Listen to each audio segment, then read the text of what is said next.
To make some sense of this, let's welcome back Victoria Churchill to the show. She's with right now with the New York Post swing state team. And listen, I was looking at the electoral map, and if the election were held today, 6 states would flip, Victoria. 6 states.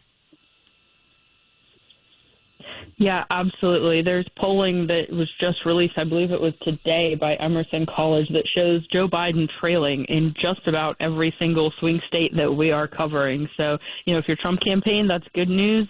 If you're the Democrat Party and any of their leaders that want to get rid of Joe Biden, that's probably a great thing that you can bring up to him as you're meeting with him and members of his family and those in his inner circle. And if you're Joe Biden, that's really, really, really bad news for you. What do you think the response in the just first, 48 hours of knowing J.D. Vance is the vice presidential candidate? What's your first take on that? Well, I think, obviously he's got a track record that has kind of elevated his position. I think that's really brought him to his point, which is, obviously his experience with the book that he wrote, which then got made into a film, Hillbilly Elegy. That's really what introduced him to, I think, a lot of people in America. And then as well as his campaign and his first few months of being a United States Senator. But I think really beyond that, I don't actually think he's that much of a known entity. And so I think there's going to be a lot of digging, a lot of background that folks are going to be doing on him. I think the biggest attack that we've seen from the Biden-Harris camp on J.D. Vance so far has been that he's just a carbon copy of Trump. I think that's probably fair. That's probably an accurate ideological representation of where Vance stands on policies. I think he's not necessarily a traditional conservative. I think he definitely does embrace kind of some populist arms of the party. And I think this is a discussion that lots of folks were having in the beginning of what kind of vice presidential nominee would Trump pick.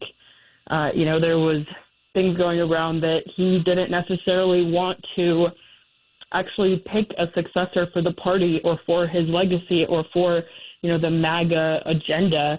And it really seems that he has, in fact, kind of made those considerations in picking his vice presidential nominee. Well, this is a fun question here, Victoria. We know that Donald Trump had his speech written for tonight, and then it got rewritten after the attempt on his life on Saturday. This could be a speech that we end up playing sound bites from here to the rest of our lives. What are you expecting out of this tonight? What do you think he changed? Well, again, I think if we take his pick of J.D. Vance as a vice president, I think that may give us some indication of where his mind is at. I think he is really looking to secure his legacy for the next generation and for generations to come. And I think he sees Vance as that next standard bearer of everything that Trump believes, ideologically, politically, policy-wise, but also kind of more of that personality wise, right? Like Vance didn't have any political experience until he ran for the U.S. Senate. So again, I think kind of that mold of a political outsider, which, initially encouraged Trump to run back in 2015, 2016. I think those are all experiences that he's probably going to channel. And again, has really channeled with Vance, with the pick of Vance as his vice presidential running mate.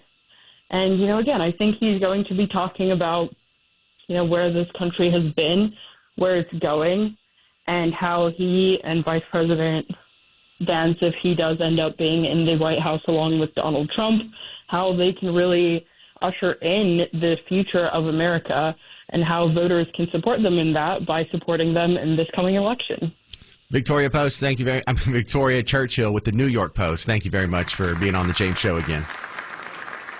Thank you so much. Always a great time. You can find her at NewYorkPost.com. She's a swing state reporter. She also works for Young Voices when it's not an election year. Good stuff. Thank you, Victoria. Real quick, let's start with